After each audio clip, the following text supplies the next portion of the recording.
요즘엔 실버타운 안 갑니다. 이 말 단순한 유행이 아닙니다. 한때는 노후의 로망이었죠. 비싼 돈 내고 들어가면 편하게 살 줄 알았어요.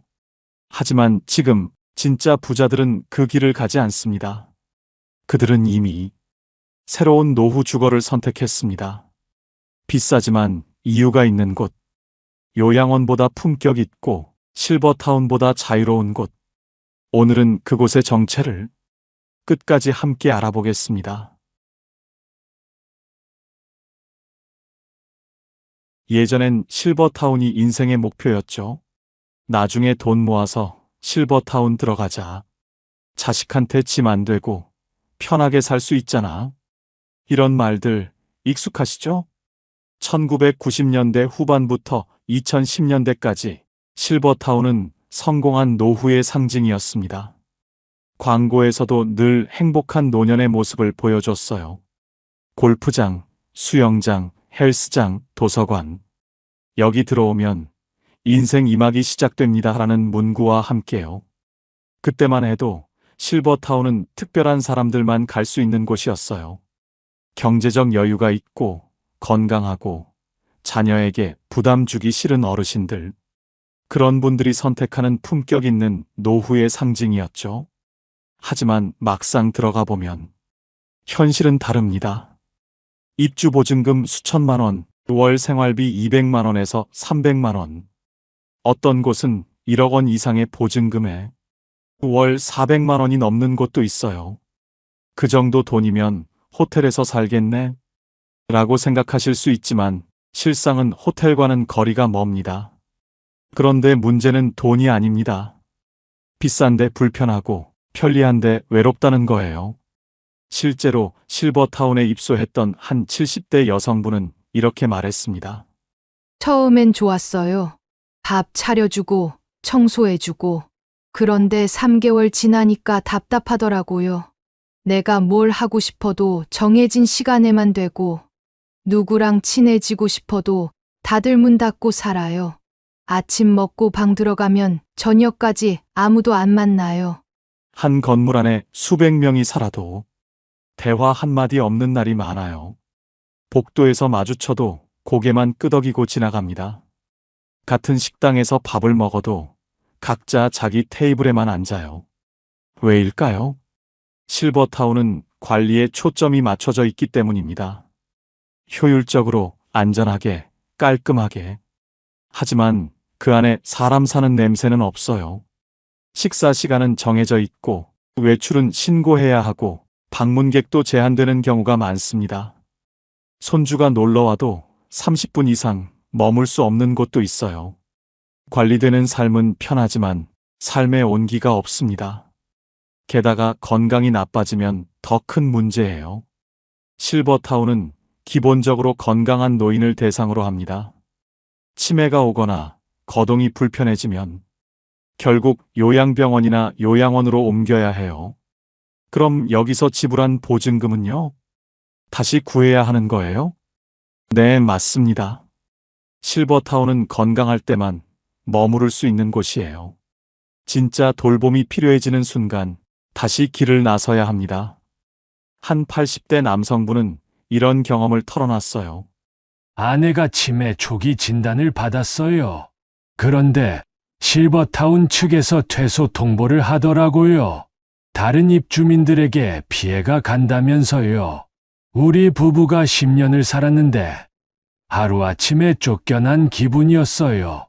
이런 현실을 알게 된 사람들은 더 이상 실버타운을 꿈꾸지 않습니다. 차라리 집에 있다가 정말 필요할 때 요양원 가는 게 낫지 않나?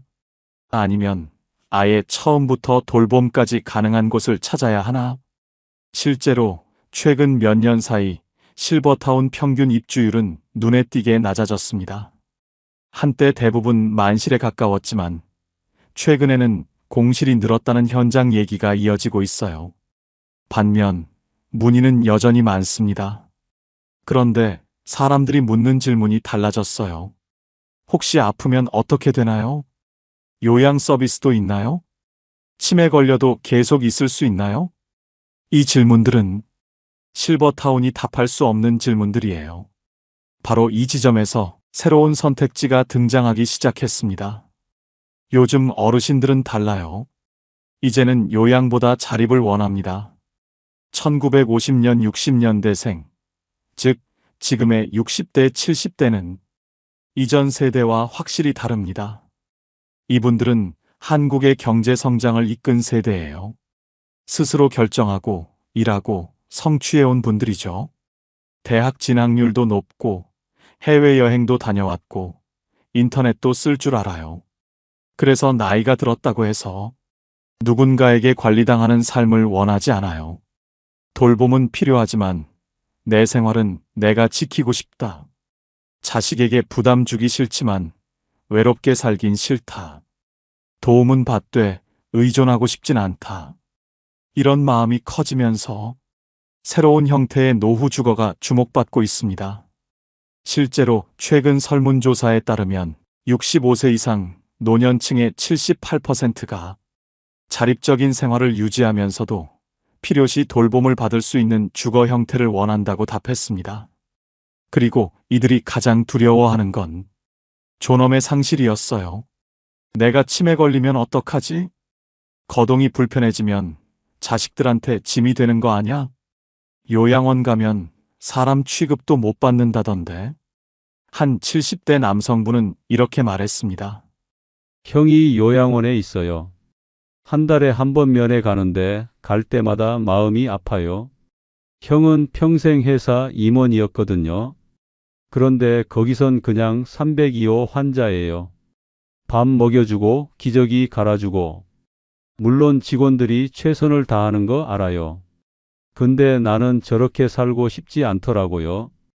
이런 두려움 속에서 노년층이 원하는 건 명확해졌습니다. 첫째, 독립된 공간. 나만의 방, 나만의 화장실, 나만의 시간.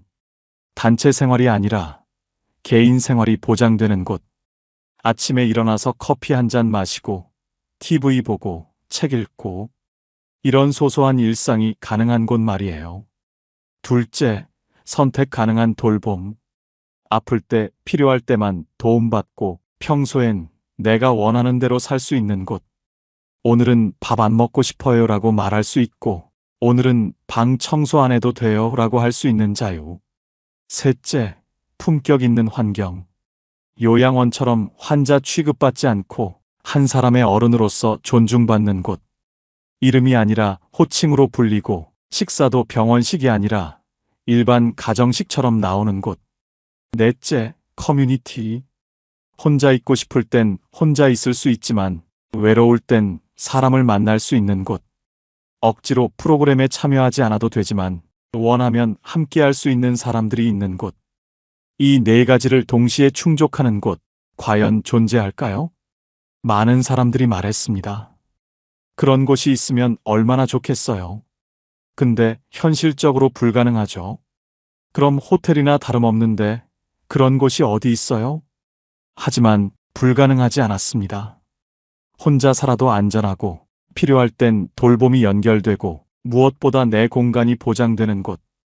이미 그런 곳이 만들어지고 있었고 사람들은 조용히 그러나 빠르게 그곳으로 향하고 있었습니다. 문제는 아직 아는 사람이 많지 않다는 것. 그리고 알아도 어디에 있는지 찾기 어렵다는 것. 하지만 오늘 여러분은 그 정보를 정확히 알게 될 겁니다. 그리고 이 정보는 여러분의 부모님 혹은 여러분 자신의 앞으로의 20년에서 30년을 완전히 바꿀 수 있는 정보입니다. 이런 공간이 있다고 하면 얼마나 비싸길래? 하고들 묻습니다. 맞아요. 싸지 않습니다. 월 200만 원대부터 많게는 400만 원 이상. 일반 요양원의 3배에서 4배 수준이에요. 실버타운과 비슷하거나 오히려 더 비싼 곳도 있습니다. 그런데도 대기자가 늘어나고 있습니다. 최근 1년에서 2년 사이 새 입소 문의가 몇 배로 늘었다는 얘기가 많고 일부 시설은 대기 인원이 수십 명에 달한다는 답변을 받기도 합니다. 도대체 왜? 그냥 비싼 요양원 아닌가? 아닙니다. 이곳은 요양원과는 차원이 다릅니다. 왜일까요? 돈이 있어도 자식 곁에 얹혀 살기 싫고, 실버타운은 답답하고, 요양원은 품격이 없다는 거예요. 한 입소자, 가족부는 이렇게 말했습니다. 어머니가 파킨슨병 진단을 받으셨어요. 집에서 모시기엔 저희 부부가 맞벌이라 힘들고 요양원은 어머니 자존심이 허락 안 하시더라고요. 실버타운도 알아봤는데 병이 있으니 안 받아주더라고요. 그러다 이곳을 알게 됐어요.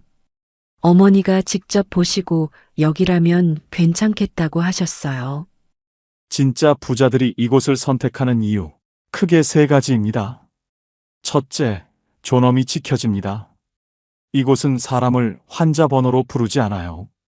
김 여사님, 박 사장님처럼 존칭을 씁니다. 식사도 병원식이 아니라 일반 가정식이고, 원하면 와인 한 잔도 마실 수 있어요. 방 안에는 본인이 쓰던 가구를 가져올 수도 있고, 가족 사진을 벽에 걸 수도 있습니다. 이게 작은 차이 같지만 엄청난 차이예요. 한 80대 남성분은 이렇게 말씀하셨습니다. 평생 일하면서 모은 게 돈만은 아니거든요. 자존심도 있고 품위도 있어요. 그런데 요양원 가면 그게 다 사라져요. 여긴 달라요. 나를 한 사람으로 대해줘요. 둘째, 건강 상태가 변해도 계속 살 수 있습니다. 실버타운의 가장 큰 문제점 기억하시죠? 건강이 나빠지면 나가야 한다는 것. 하지만 이곳은 다릅니다. 처음 입소할 때는 건강했어도 시간이 지나 치매가 오거나 거동이 불편해져도 그대로 머물 수 있어요. 왜냐하면 이곳은 처음부터 돌봄을 전제로 설계된 공간이거든요. 간호사가 24시간 상주하고 요양보호사가 각 유닛을 담당합니다. 한 70대 여성분의 이야기입니다. 남편이 뇌졸중으로 쓰러졌어요. 한쪽이 마비됐죠. 그런데 여기선 재활 치료도 받고 식사 보조도 받으면서 계속 같은 방에서 지낼 수 있었어요. 저도 옆 유닛에 있으니까 매일 남편 보러 갈 수 있고요. 만약 일반 실버타운이었으면 남편은 요양병원 가고 저는 혼자 남았을 거예요. 셋째, 가족에게 죄책감을 주지 않습니다. 자식들은 부모를 모시고 싶어도 현실적으로 어려워요. 맞벌이 부부가 대부분이고 육아와 일을 병행하기도 벅찹니다. 그렇다고 부모를 요양원에 모시면 주변에서 자식이 불효한다는 소리를 듣기 쉽죠. 하지만 이곳은 다릅니다. 어머니, 좋은 곳에 계시네요. 시설 정말 깔끔하고 좋던데요? 오히려 주변에서 부러워합니다. 자식들도 떳떳하게 말할 수 있어요. 우리 엄마 유니트 케어에 계셔. 한 40대 딸의 말입니다. 처음엔 죄책감이 들었어요. 엄마를 시설에 보낸다는 게. 근데 엄마가 더 행복해 보이세요. 당신만의 공간도 있고 친구도 생기고 아플 때 바로 간호받을 수 있으니까요. 저도 매주 찾아뵀는데 엄마가 오히려 너무 자주 오지 말고 내일이나 해라고 하세요. 그래서 사람들은 묻습니다. 도대체 그곳이 어디야? 어떻게 들어가? 우리 부모님도 보낼 수 있을까? 지금부터 그 해답을 알려드리겠습니다. 그곳의 이름, 바로 유니트 케어입니다. 혹시 처음 들어보셨나요? 당연합니다. 아직 우리나라에서는 생소한 개념이거든요. 유니트 케어는 한마디로 개인 맞춤형 고급 요양주거입니다. 한 사람 혹은 부부 단위로 유닛이라 불리는 독립된 공간에서 생활하고 필요할 땐 전문 돌봄 인력이 바로 옆에 있습니다. 호텔 같은 개인실, 요양 같은 돌봄 시스템, 이 두 가지를 완벽히 결합한 신개념 노후 주거입니다. 사실 유니트 케어는 북유럽에서 시작된 개념이에요. 스웨덴, 덴마크, 네덜란드 같은 나라에서는 이미 1990년대부터 이런 형태의 요양주거가 표준이 되었습니다. 이들 나라는 노인도 한 사람의 인간으로서 존엄하게 살 권리가 있다는 철학을 바탕으로 대형 요양원 대신 소규모 유닛형 시설을 만들기 시작했어요. 그 결과는 놀라웠습니다. 입소자들의 삶의 질이 크게 향상되었고, 치매 증상도 느리게 진행되었으며, 가족들의 만족도도 월등히 높았어요. 우리나라는 2023년부터 보건복지부 주도로 유니트 케어 시범 사업을 시작했습니다. 노인 돌봄의 패러다임을 바꾸자. 시설 중심이 아니라 사람 중심으로. 이런 목표 아래 시작된 사업이에요. 그렇다면 유니트 케어는 구체적으로 어떤 곳일까요? 우선 유닛이라는 개념을 이해해야 합니다. 유닛은 독립된 거주 공간이에요. 작게는 10제곱미터에서 크게는 20제곱미터 이상. 각 유닛에는 다음과 같은 것들이 갖춰져 있습니다. 마이너스 침대와 옷장이 있는 개인 침실, 마이너스 독립된 화장실과 샤워실, 마이너스 작은 냉장고와 수납 공간, 마이너스 TV와 인터넷, 마이너스 응급 호출벨, 마이너스 온도 조절 장치. 여기까지 보면 그냥 원룸 아닌가? 라고 생각할 수 있어요. 하지만 차이는 여기서부터 시작됩니다. 각 유닛 밖에는 공용 공간이 있어요. 보통 10개에서 15개 유닛이 하나의 클러스터를 이룹니다. 이 클러스터마다 마이너스 공용 거실, 마이너스 식당, 마이너스 작은 주방, 마이너스 세탁실, 마이너스 간호 스테이션, 이 갖춰져 있어요. 그리고 가장 중요한 것, 각 클러스터마다 전담 요양보호사가 배치됩니다. 이게 일반 요양원과의 결정적 차이예요. 일반 요양원은 요양보호사 1명이 수십 명을 담당하지만 유니트 케어는 1명이 10명에서 15명만 담당합니다. 한 요양보호사의 이야기입니다. 예전 요양원에서는 1명이 30명을 봤어요. 밥 먹이고 기저귀 갈고 약 챙기기도 벅찼죠. 근데 여기선 10명만 봐요. 그러니까 한 분 한 분 이름도 외우고 좋아하는 음식도 알고 어제 기분이 어땠는지도 기억할 수 있어요. 이게 진짜 돌봄이더라고요. 또한 유니트 케어는 의료진이 상주하는 곳이 많습니다. 간호사는 24시간 대기하고 필요시 의사가 방문합니다. 물리치료사, 작업치료사, 영양사도 함께 일해요. 그래서 입소자가 갑자기 아파도 바로 대응할 수 있습니다. 한 입소자 가족의 말입니다. 아버지가 새벽에 갑자기 가슴 통증을 호소하셨대요. 간호사가 바로 달려가서 응급처치하고 119 부르고 병원까지 동행했어요. 만약 집에 혼자 계셨으면 큰일 날 뻔했죠. 이처럼 유니트 케어는 집 같은 편안함과 병원 같은 안전함을 동시에 제공하는 공간입니다. 그래서 사람들은 말합니다. 이런 곳이 진짜 노후 주거지. 유니트 케어의 가장 큰 특징은 자유로운 돌봄이에요. 실버타운과 뭐가 다를까요? 이 질문이 가장 많이 들어옵니다. 둘 다 비싸잖아요. 둘 다 개인실 있잖아요. 그럼 뭐가 달라요? 결정적인 차이, 지금부터 하나씩 알려드리겠습니다. 첫 번째 차이는 건강이 나빠져도 계속 살 수 있습니다. 실버타운의 가장 큰 문제, 기억하시죠? 건강할 때만 머물 수 있다는 것. 치매가 오면 나가야 합니다. 거동이 불편해지면 나가야 합니다. 병원 입원이 잦아지면 역시 나가야 합니다. 한 실버타운 입소자의 경험담입니다. 남편이 파킨슨병 진단을 받았어요. 처음엔 괜찮았는데 점점 악화됐죠. 그러다 실버타운 측에서 통보가 왔어요. 다른 입주민 분들께 불편을 드릴 수 있어 퇴소 권고합니다라고요. 우리 부부 8년 살았는데 결국 나와야 했어요. 하지만 유니트 케어는 정반대예요. 각 유닛에는 침실, 욕실, TV, 냉장고, 응급벨이 모두 설치돼 있고 24시간 간호 인력과 요양보호사가 상주합니다. 처음 입소할 때 건강했어도 시간이 지나 치매가 오거나 거동이 불편해져도 그대로 머물 수 있어요. 왜냐하면 처음부터 돌봄을 전제로 설계된 공간이니까요. 한 유니트 케어 입소자, 가족의 말입니다.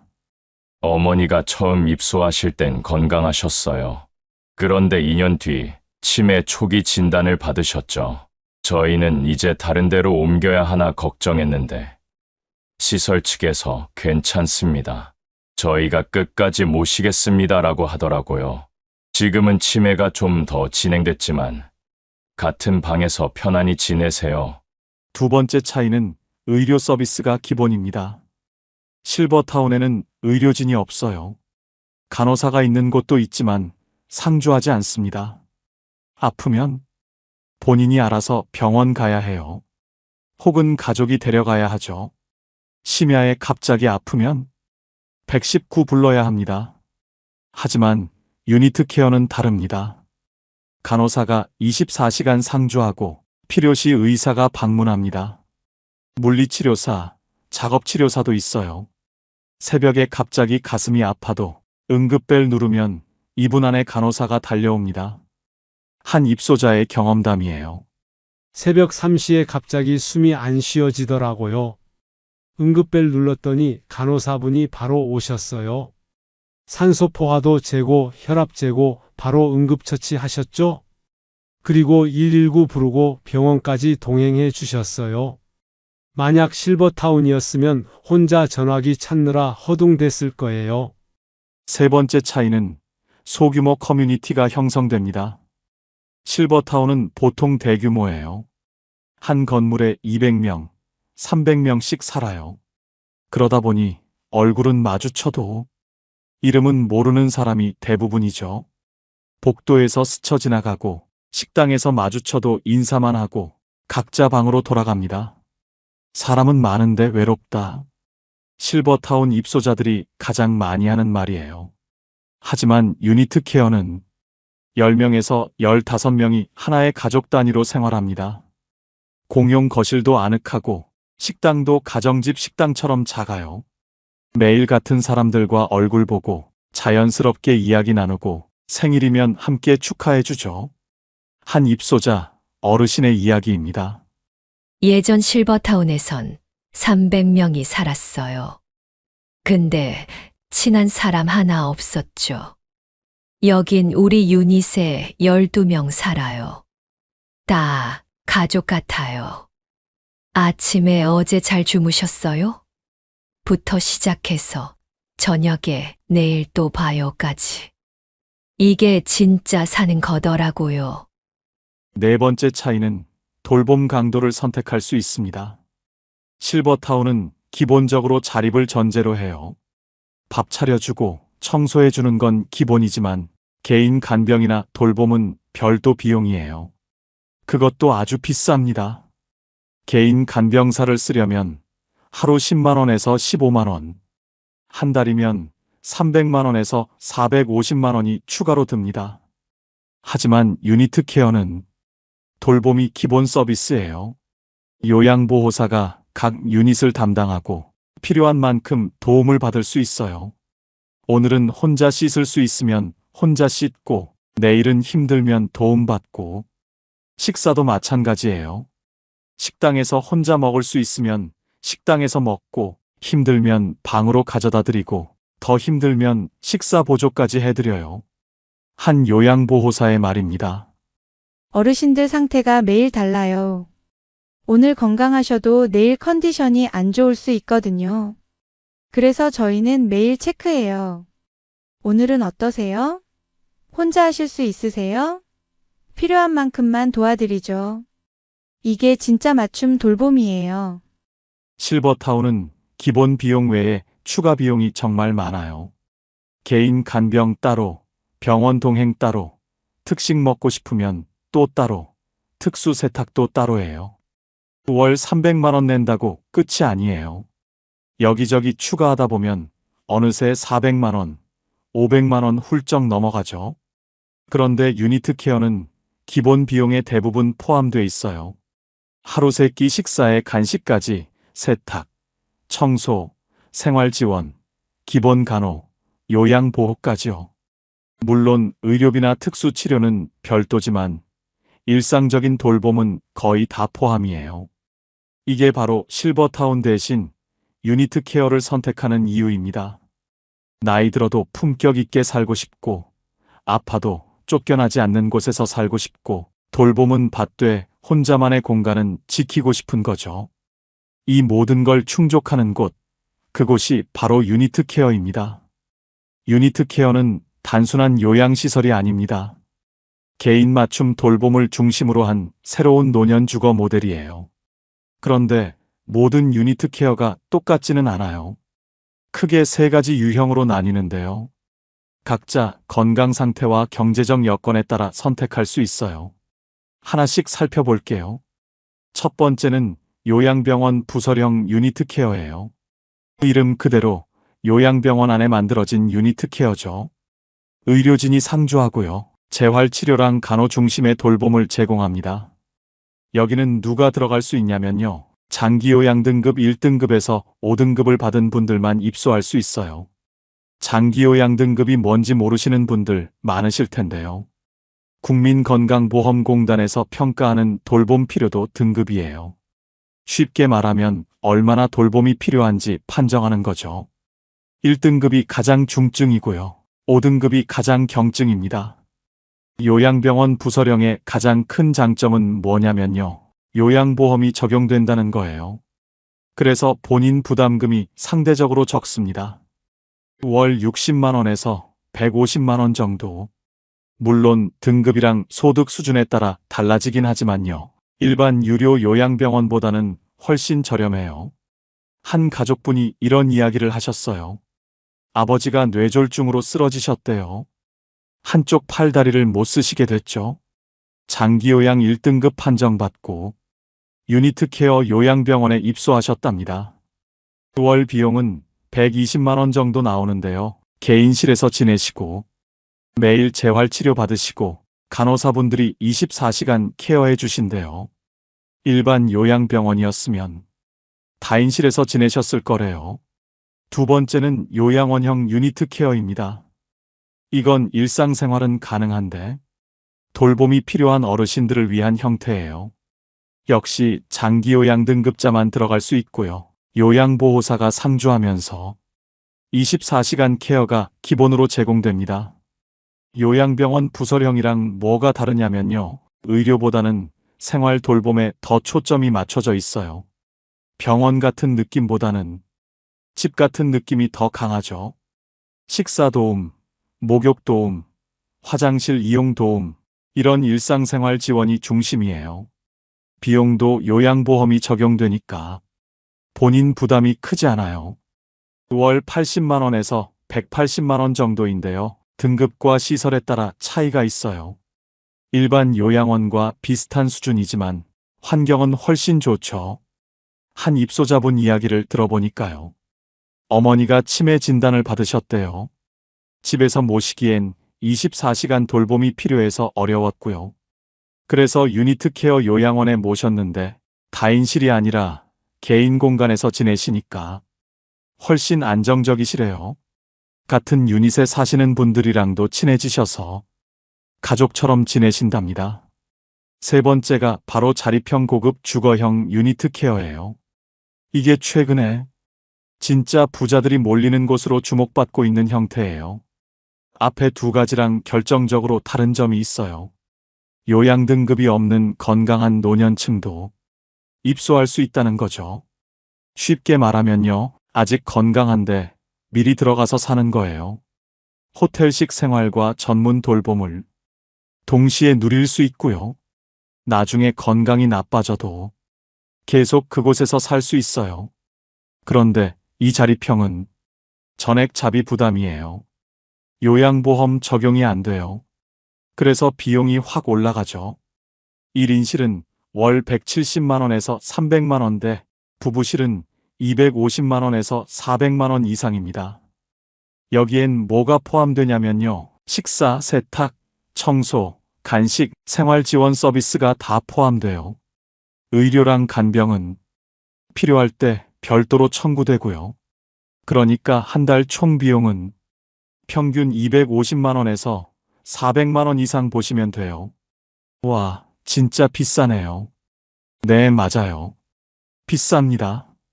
실버타운이랑 비슷하거나 더 비싼 수준이에요. 그런데도 사람들이 몰리는 이유가 있어요.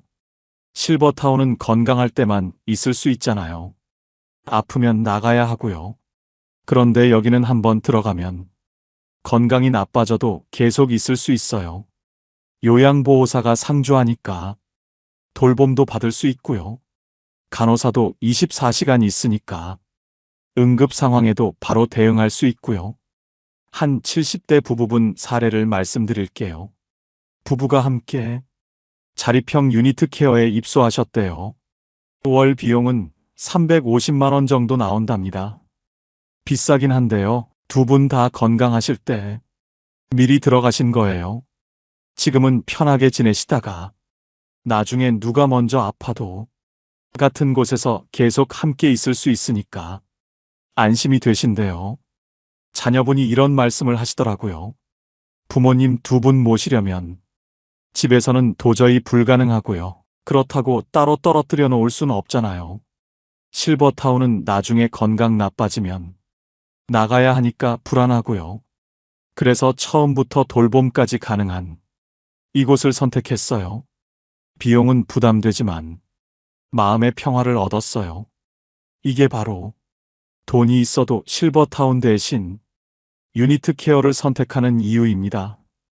비싸지만 그만큼의 품격과 관리가 따라오고요. 무엇보다 끝까지 그곳에서 살 수 있다는 안정감. 이게 가장 큰 매력이에요. 자, 이제 가장 중요한 질문이죠. 그래서 유니트 케어가 도대체 어디에 있어요?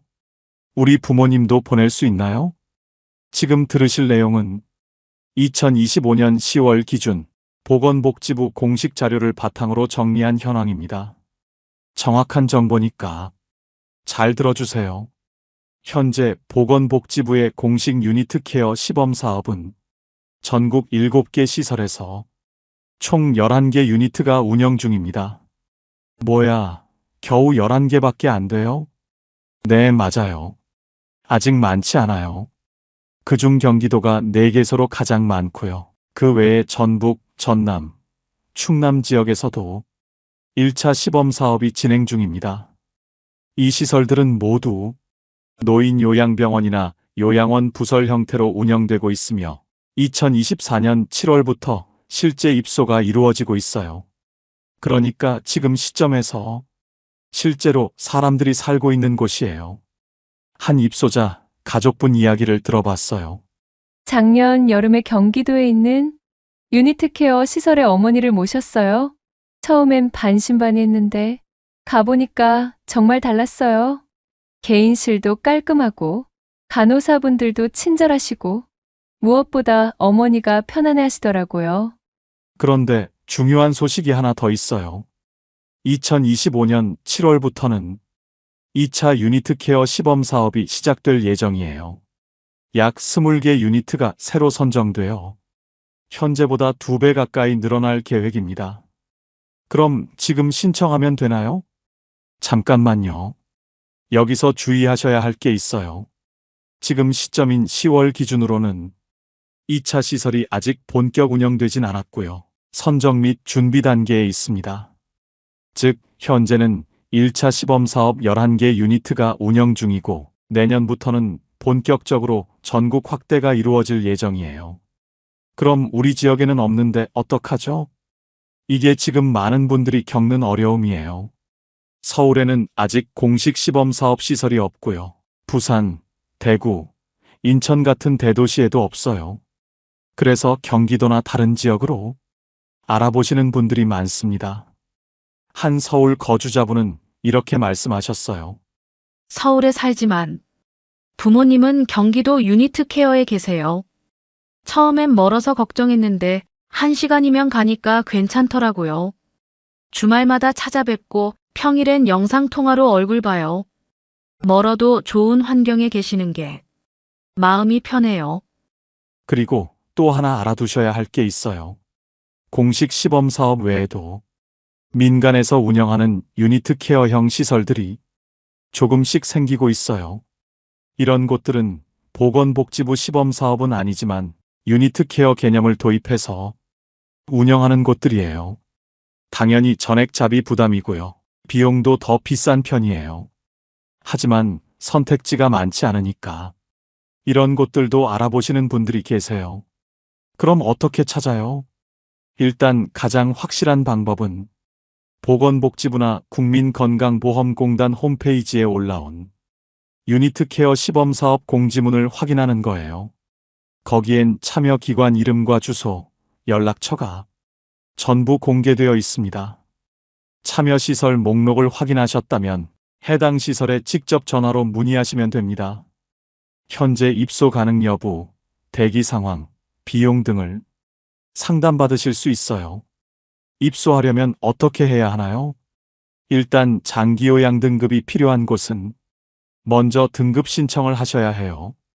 국민건강보험공단에 장기요양 인정 신청을 하시면 직원이 방문해서 평가를 해요. 그리고 등급이 나오면 해당 시설에 직접 연락해서 입소 가능 여부를 문의하시면 됩니다. 자립형 고급 주거형은 등급 없이도 입소 가능하지만 이건 전액 자비라서 비용 부담이 크죠. 그리고 솔직히 말씀드리면요. 지금은 시설 자체가 많지 않아서 입소가 쉽지 않을 수 있어요.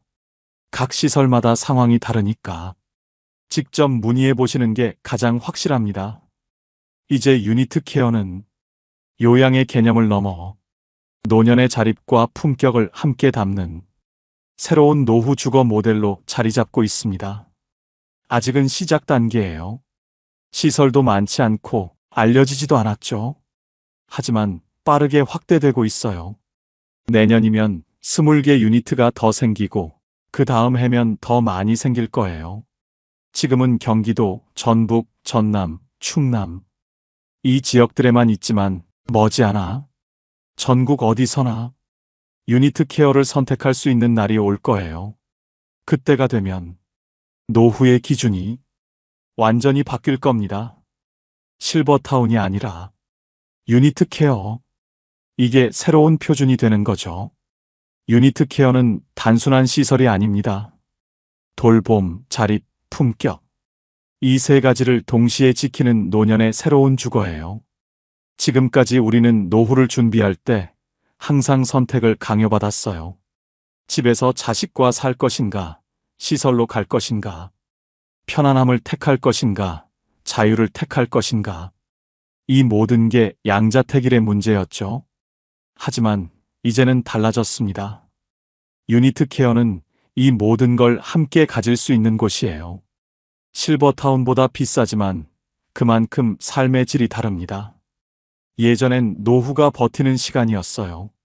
건강 버티고, 외로움 버티고, 자식한테 짐 안 되려고 버티고. 하지만 이제는 누리는 시간이 되어야 해요. 나이가 들어도 나로 살 수 있는 시간. 유니트 케어가 제시하는 건 바로 이런 노후예요. 물론 아직 갈 길이 멉니다. 전국에 겨우 11개 유니트밖에 없으니까요. 하지만 시작이 중요합니다. 10년 전만 해도 1인실 요양원은 상상도 못했어요. 5년 전만 해도 유니트 케어라는 말조차 몰랐어요. 그런데 지금은 보건복지부가 직접 나서서 새로운 모델을 만들고 있어요. 시범 사업이 성공하면 더 많은 시설이 생길 거예요. 5년 후, 10년 후에는 유니트 케어가 요양시설의 표준이 될 수도 있어요. 유니트 케어는 가족 관계도 바꿔놓습니다. 의무가 아니라 사랑으로, 짐이 아니라 존중으로. 부모님은 편안하게 지내시고 자녀는 죄책감 없이 찾아뵐 수 있고, 이게 모두가 행복한 새로운 노후의 모습이에요. 결국 선택의 문제예요. 어떤 노후를 원하느냐, 어떤 삶을 살고 싶으냐. 유니트 케어는 그 선택지 중 하나를 제시합니다. 완벽하진 않지만 가장 진보적인 선택지. 아직 부족하지만 계속 발전하고 있는 선택지. 그리고 머지않아 우리 모두가 선택할 수 있는 표준이 될 선택지. 요즘엔 실버타운 안 갑니다. 진짜 부자들이 몰리는 이유, 이제 아시겠죠? 비싼 이유가 분명한 곳, 유니트 케어. 돌봄이 필요해도 품격은 포기하지 않는 삶. 나이가 들어도 나로 살 수 있는 삶. 그게 바로 새로운 노후의 기준입니다. 유니트 케어가 모든 문제의 해답은 아닙니다. 비용도 부담스럽고 시설도 아직 많지 않고 지역도 제한적이죠.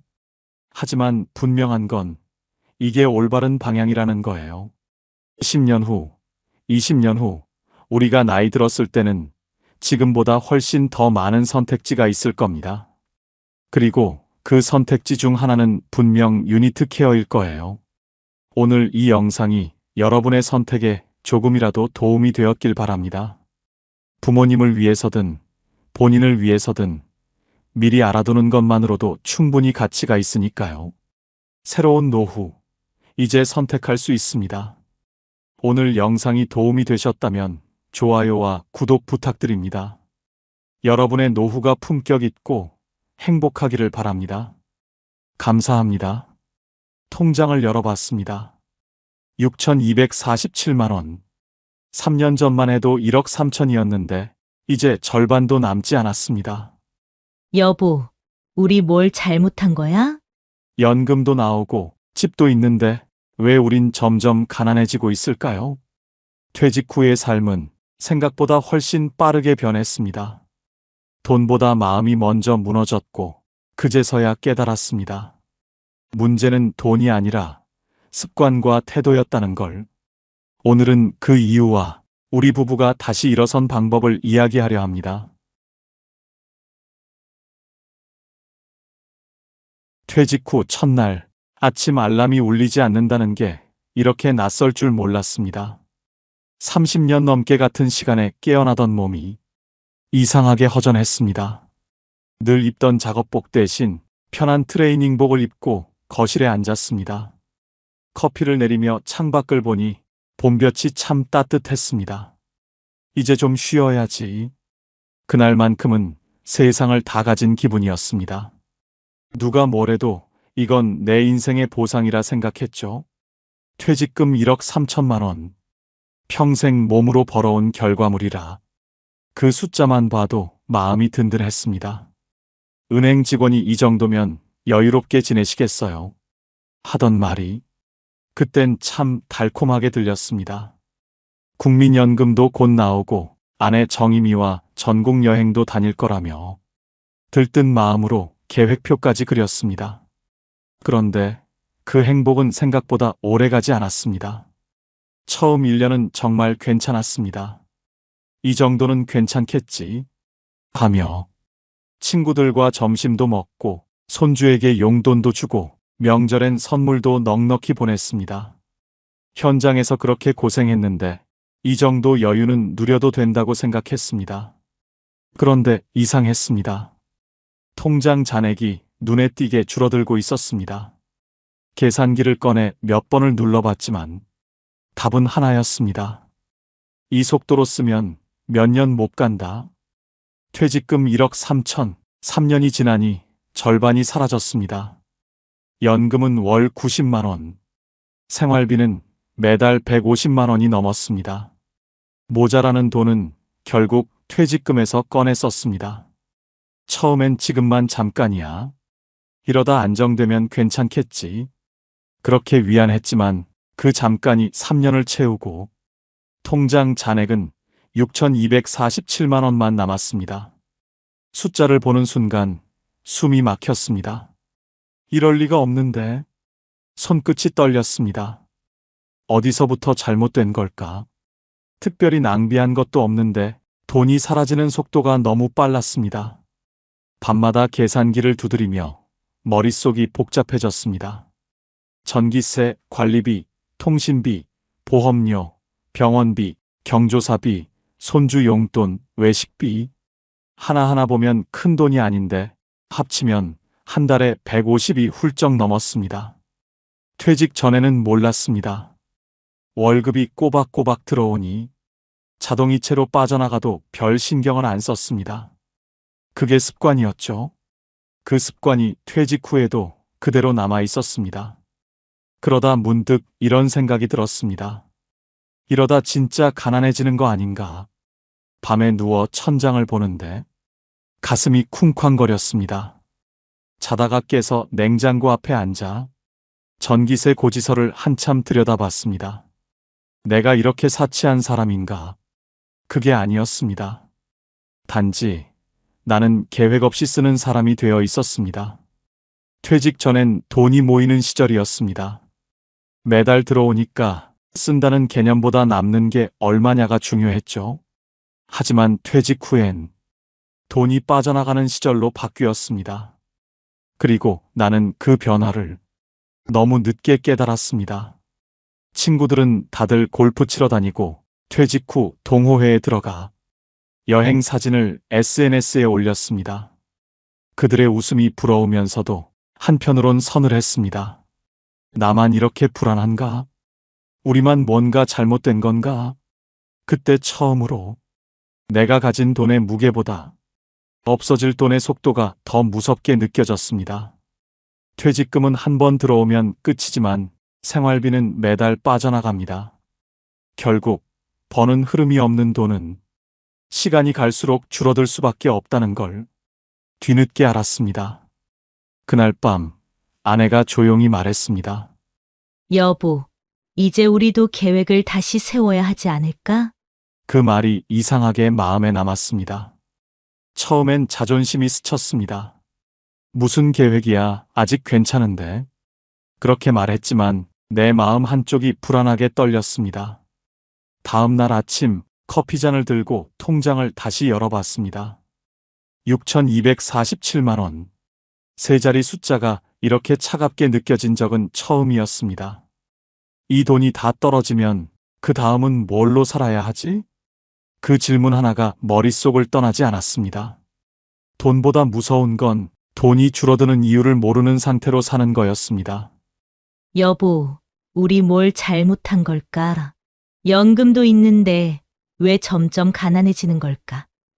그 질문이 내 마음에 오래 남았습니다. 그리고 그 질문이 우리를 다시 현실로 불러냈습니다.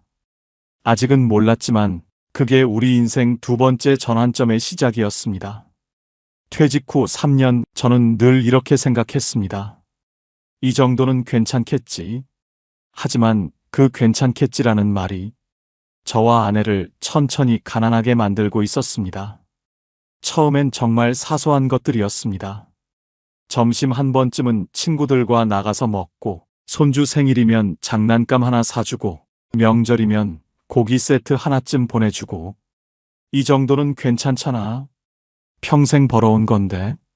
그렇게 스스로를 안심시켰습니다. 하지만 그 이 정도라는 말이 매달 매년 쌓이니 결국 큰 금액이 되어 있었습니다.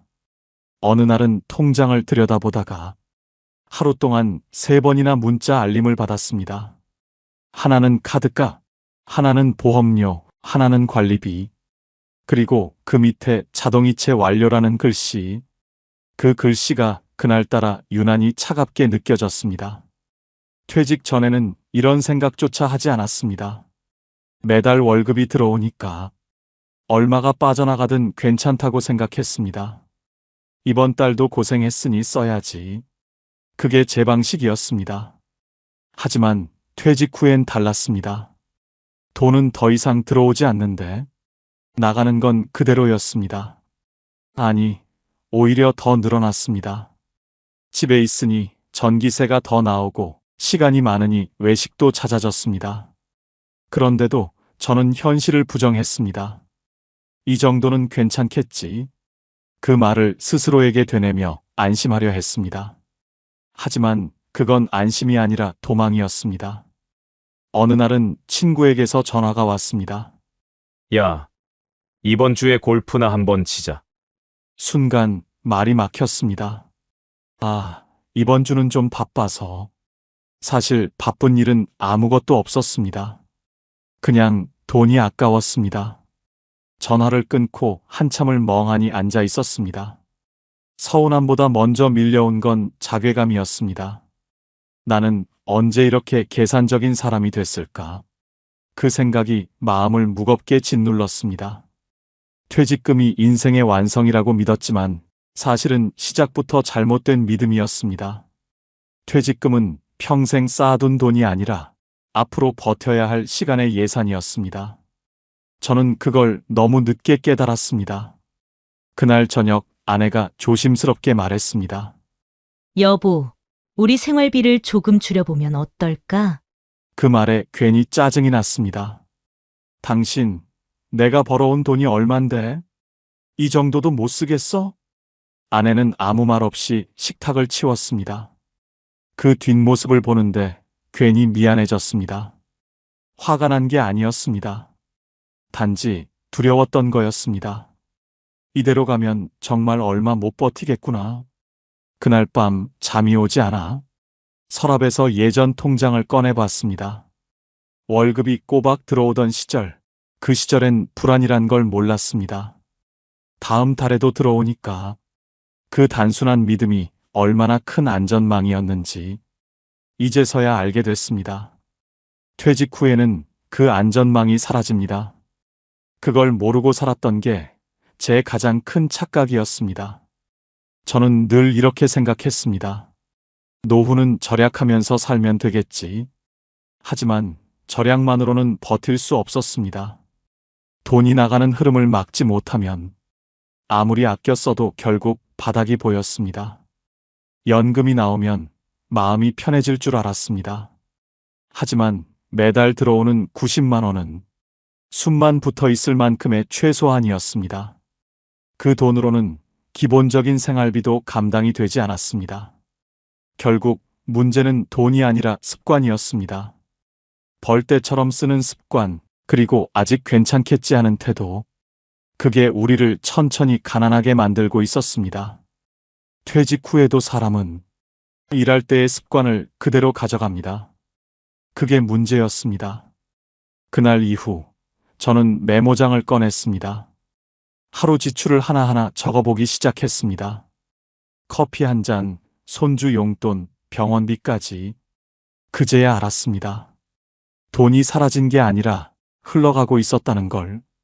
그 흐름을 바로잡지 않으면 아무리 많은 퇴직금도 결국 남지 않는다는 걸 깨달았습니다. 그게 우리가 가난해진 진짜 이유였습니다. 며칠째 통장을 들여다보며 계산기를 두드리는 게 일상이 됐습니다. 숫자는 냉정했고 답은 언제나 같았습니다. 이대로면 몇 달도 못 버틴다. 그 생각이 머릿속을 떠나지 않았습니다. 그날 저녁 밥을 먹던 중 아내가 조심스럽게 말을 꺼냈습니다. 여보, 나 일 좀 나가볼까 해. 숟가락을 들던 제 손이 멈췄습니다.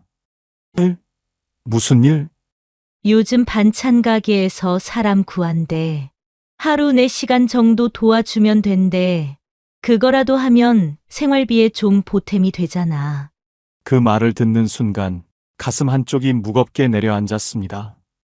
아내 말이 틀린 건 아닌데 이상하게 마음이 복잡했습니다.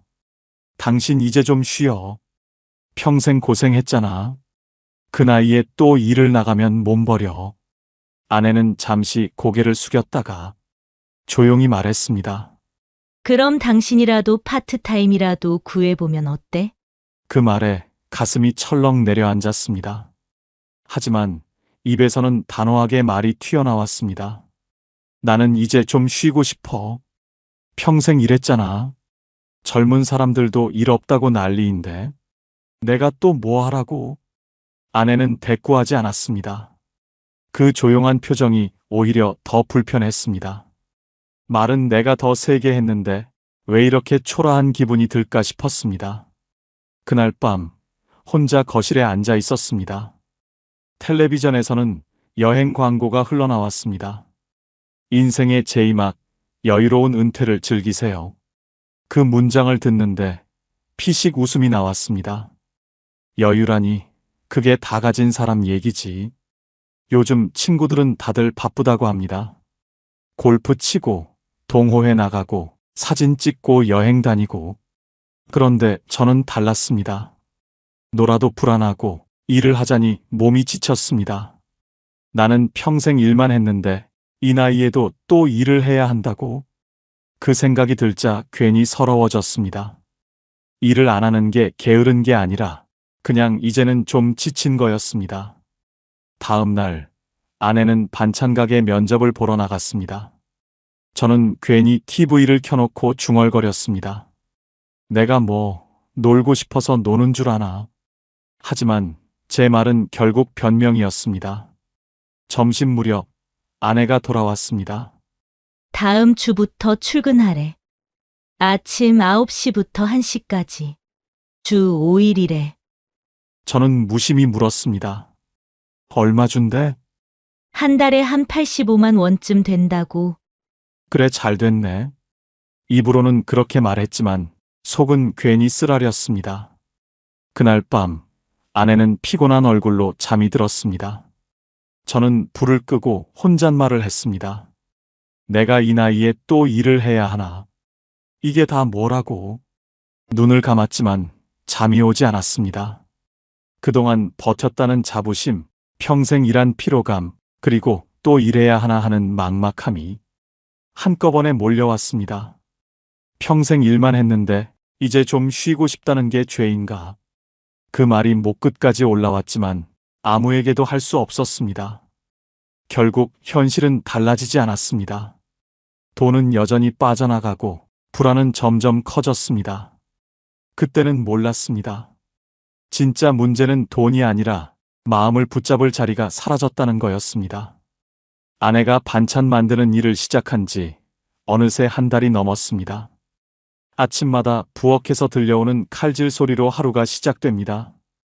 기름 냄새, 간장 냄새, 지글지글 볶는 소리가 시계처럼 규칙적으로 들립니다. 여보, 나 다녀올게. 그 말이 이제는 하루의 시작이 됐습니다. 평생 제가 나가고 아내가 배웅하던 사이였는데 이젠 제가 집을 지키고 아내가 먼저 나섭니다. 무릎 아플 텐데 너무 무리하지 말고. 제가 그렇게 말하면 아내는 늘 웃습니다. 괜찮아. 점심 전에 끝나. 그 말이 이상하게 마음에 남았습니다. 아내가 나가면 집은 조용합니다. 식탁 위엔 아침에 미처 정리 못한 반찬 그릇이 남아있고 부엌엔 간장 냄새가 은은하게 남습니다. 그 냄새를 맡으며 괜히 중얼거렸습니다. 이제는 내가 이 냄새로 하루를 시작하네.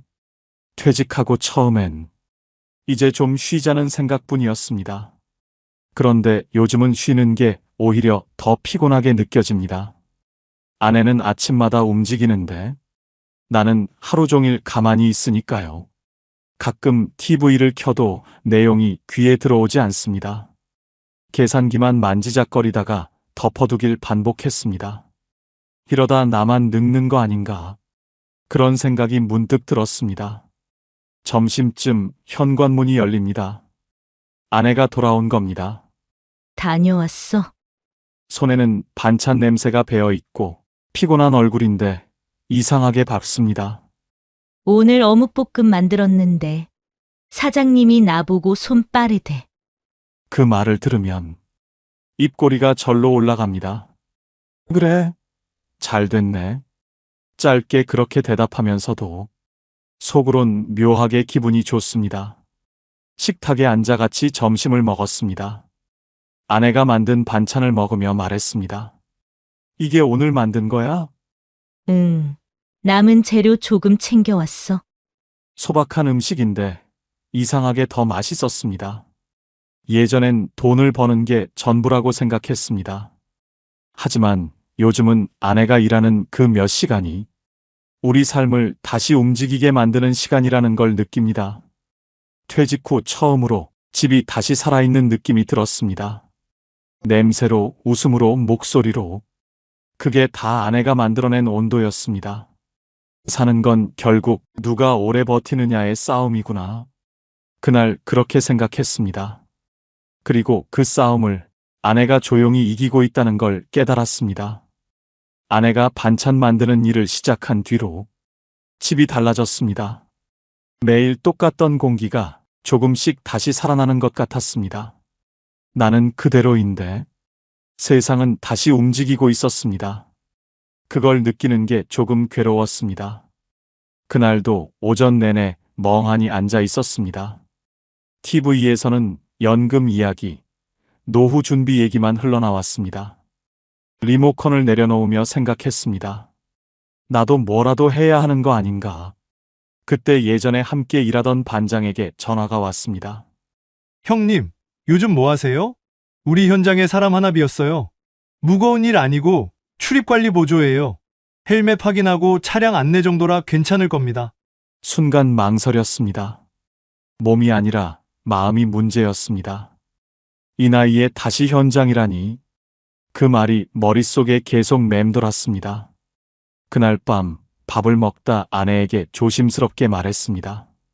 정임아, 나도 일 좀 나가볼까? 아내는 젓가락을 내려놓고 제 얼굴을 봤습니다. 그래, 여보.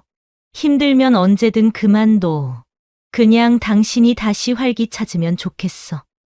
그 말이 이상하게 따뜻하게 들렸습니다. 다음 날 아침 먼지가 쌓여있던 작업화를 꺼냈습니다. 오래된 안전조끼를 입고 거울 앞에 섰습니다. 주름진 얼굴이 낯설지 않았습니다. 그래, 아직 할 수 있지. 그렇게 스스로에게 말했습니다. 현장에 도착하니 젊은 얼굴들이 많았습니다.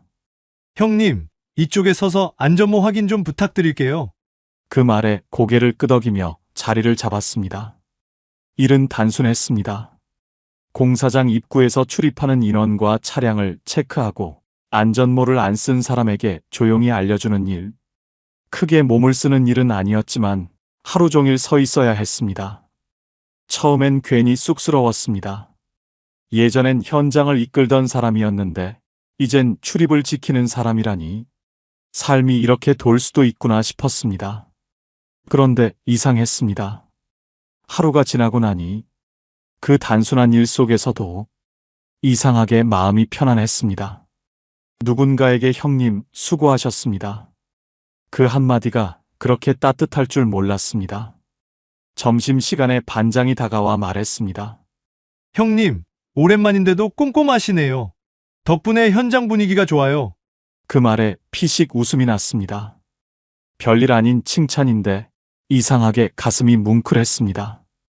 퇴근 후 작업복 주머니에서 명찰을 꺼내며 생각했습니다. 이게 뭐라고 이렇게 마음이 놓이지?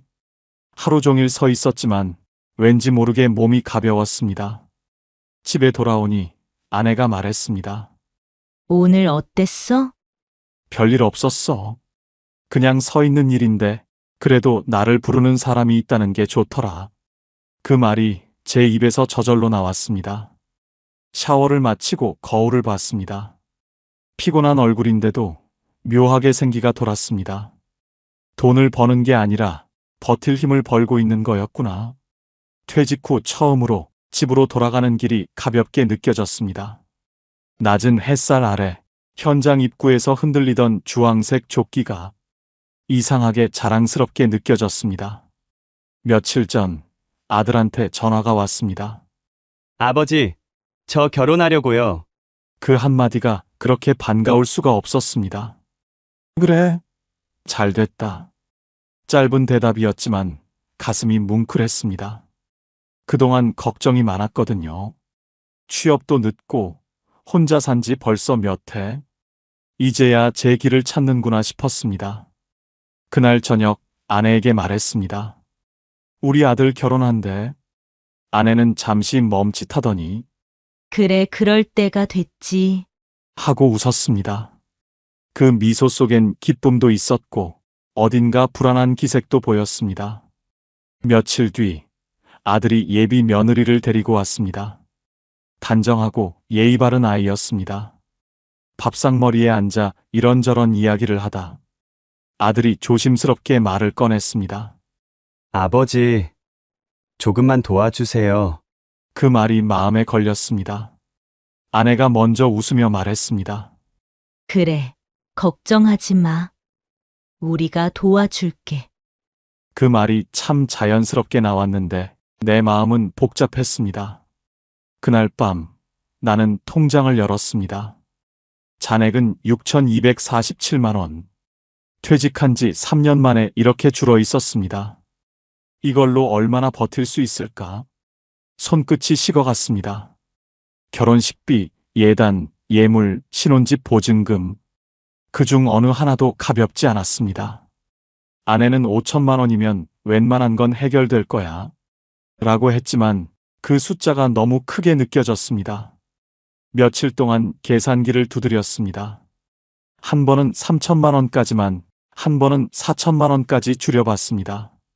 그래도 부족했습니다. 결국 5천만 원이라는 숫자 앞에서 멈췄습니다. 은행에 가는 날 현금 인출기 앞에서 잠시 서 있었습니다. 화면에 뜬 금액을 보며 그래, 이건 아버지로서 해야 할 일이다. 그렇게 스스로를 설득했습니다. 송금 버튼을 누를 때 손끝이 살짝 떨렸습니다. 결혼식 날은 참 좋았습니다. 아들이 단정한 정장을 입고 서 있는 모습을 보는데 그동안의 시간들이 한꺼번에 스쳤습니다. 아들이 처음 걸음마 떼던 그때, 처음 소풍 가던 날, 그리고 이 녀석이 초등학교에 입학하던 날까지. 그래, 이건 돈으로 따질 수 없는 일이지. 그 순간만큼은 진심으로 그렇게 생각했습니다. 식이 끝나고 집으로 돌아오는 길, 아내가 조용히 말했습니다. 그래도 잘 끝났네. 응, 근데 이제 우리 통장 비었겠네. 거의 그렇지.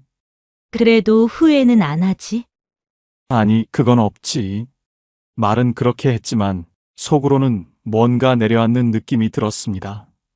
집에 와서 통장을 열었습니다. 잔액 1,200만 원. 이게 전부구나. 그제야 실감이 났습니다. 그동안은 남아있는 돈을 시간처럼 여겼는데 이젠 그 시간조차 얼마 남지 않았습니다. 밤이 깊어갈수록 생각이 많아졌습니다. 퇴직금 1억 3천. 그게 줄어든 게 단지 세월 때문이 아니었습니다. 계획 없이 썼기 때문이었습니다. 쓸 땐 이유가 있었지만 흐름이 없으니 금세 바닥이 보인 거죠. 아내가 조용히 물었습니다. 이제 어떡할까? 이제는 진짜 계획 세워야지. 그럼 다음 달부터라도 같이 정리해볼까? 그래, 우리 둘이 머리 맞대자. 그날 밤 나는 천장을 바라보다가 문득 생각했습니다. 돈을 버는 시절이 끝났다면 이제는 버티는 법을 배워야 한다. 그 생각이 이상하게 마음을 편하게 했습니다. 돈은 줄었지만 앞으로 어떻게 살아야 할지 처음으로 길이 보이기 시작했습니다. 결혼식이 끝나고 며칠이 지났습니다. 아들의 신혼여행 사진이 톡으로 하나둘 올라왔습니다. 바다 위로 빛이 반짝이고 웃는 얼굴에는 걱정이 없었습니다.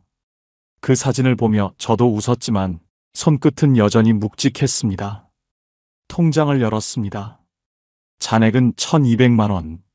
숫자는 분명했지만 이 돈이 어디로 흘러가야 할지 막막했습니다. 돈보다 더 두려운 건 방향이 없는 상태였습니다. 퇴직 후 처음엔 괜찮았습니다. 이 정도면 버틸 수 있겠지. 그렇게 스스로를 안심시켰지만 결국 돈은 생각보다 훨씬 빠르게 줄었습니다. 그동안은 쓰는 이유만 있었지 지키는 방법은 없었습니다. 그날 밤 계산기를 꺼냈습니다. 생활비, 공과금, 관리비, 보험료, 병원비, 용돈. 적어도 한 달에 150만 원은 필요했습니다. 이러면 8개월이면 끝이네. 혼잣말이 새어나왔습니다. 그 말을 스스로 듣고 나니 이제는 정말 달라져야겠다는 생각이 들었습니다. 그때 문득 떠올랐습니다. 돈은 모으는 게 아니라 흐름을 만들어야 하는 거구나. 지금까진 한 통장에 모든 돈이 섞여 있었습니다. 쓸 이유는 다 달랐는데 돈은 한 줄로만 흘렀습니다. 그게 문제였습니다. 그날 밤 노트를 꺼냈습니다. 그리고 동그란 원 4개를 그렸습니다. 각각의 이름을 붙이기 시작했습니다. 첫 번째 원에는 생활비 주머니라고 썼습니다. 매달 나가는 고정지출, 살기 위해 꼭 써야 하는 돈입니다. 이건 어쩔 수 없는 돈이니 매달 일정액을 고정으로 빼두기로 했습니다. 두 번째 원에는 비상주머니, 언제 닥칠지 모르는 돌발 상황을 대비하는 돈입니다. 아내가 허리를 다쳤을 때가 떠올랐습니다. 그때 그 돈이 없었다면 정말 막막했을 겁니다. 이건 절대 손대지 않는 돈으로 정했습니다. 세 번째 원에는 여유 주머니, 한 달 살림을 마치고 조금이라도 남는 돈, 혹은 작은 수입이 생기면 이곳에 넣기로 했습니다. 가끔 외식하거나 손주에게 용돈을 줄 때 눈치 보지 않고 쓸 수 있는 주머니였습니다. 마지막 네 번째 원에는 꿈 주머니. 퇴직 후엔 다 끝난 줄 알았지만 아직도 하고 싶은 게 남아 있었습니다. 작은 텃밭을 가꾸고 가끔 바람 쐬며 커피 한 잔 마실 여유. 그런 사소한 꿈을 위한 돈이었습니다. 네 개의 원을 그려놓고 보니 이상하게 마음이 정리됐습니다. 돈이 나뉘니 생각이 나뉘고 생각이 나뉘니 마음이 가벼워졌습니다. 다음 날 아침 봉투 4개를 꺼내 각각 이름을 적었습니다. 생활비, 비상, 여유, 꿈. 손끝이 단단해지는 기분이었습니다. 아내는 아무 말 없이 그중 비상 주머니 봉투를 서랍에 넣었습니다. 그걸 보며 마음이 조금 든든해졌습니다. 그날 밤 다시 통장을 열었습니다. 금액은 여전히 1,200만 원. 하지만 이번에는 그 숫자가 작게 느껴지지 않았습니다. 이제는 어떻게 써야 할지 방향을 세웠으니까요. 돈은 여전히 많지 않았지만 적어도 이제부터는 흐름을 만들어 보려 합니다. 퇴직금 1억 3천에서 시작한 돈의 여정이 여기서 끝이 아니라 새로운 시작이 될 수 있기를 바라며 나는 조용히 노트를 덮었습니다. 새벽 공기가 차갑습니다. 나는 늘 그렇듯 6시 전에 집을 나섭니다. 하루를 버티는 일은 여전히 쉽지 않지만 몸이 움직이니 마음이 덜 무겁습니다. 아내는 8시 반이면 가게로 출근합니다. 9시부터 1시까지 반찬을 만들며 오늘은 멸치볶음이 금방 나갔어. 이런 말을 건넬 땐 늘 얼굴이 밝습니다. 퇴직 후 4년, 이제는 통장을 열어도 두렵지 않습니다. 연금 90만 원, 아내의 일로 85만 원, 내 일로 120만 원, 이 세 흐름이 만들어내는 월 295만 원. 큰 돈은 아니지만 그 안에서 우리는 다시 우리답게 살고 있습니다. 예전엔 돈이 줄어드는 게 두려웠지만 이젠 흐름이 있다는 것만으로도 든든합니다. 아내의 일, 내 일, 그리고 연금. 그 세 줄의 흐름이 우리의 노후를 지탱해주고 있습니다. 밤이면 노트를 펴고 그때 그려둔 4개의 원을 다시 봅니다. 생활비, 비상, 여유, 꿈. 이제는 그 안에서 삶의 균형이 자연스럽게 맞춰집니다. 아내가 말합니다. 우리 이제는 괜찮지? 나는 웃으며 대답합니다. 그래, 우린 버티는 법을 배웠잖아. 퇴직금 1억 3천에서 시작한 삶이 이제는 숫자가 아닌 태도의 문제가 되었습니다. 돈은 줄었지만 마음은 단단해졌습니다. 그리고 나는 노트 마지막 장에 조용히 이렇게 적습니다. 버티는 사람은 결국 이기는 사람이다. 끝까지 버티는 사람, 결국 평화를 얻는다. 당신의 하루에도 작은 위로가 되었길 바랍니다. 구독과 좋아요는 다음 봄날을 이어가는 힘이 됩니다.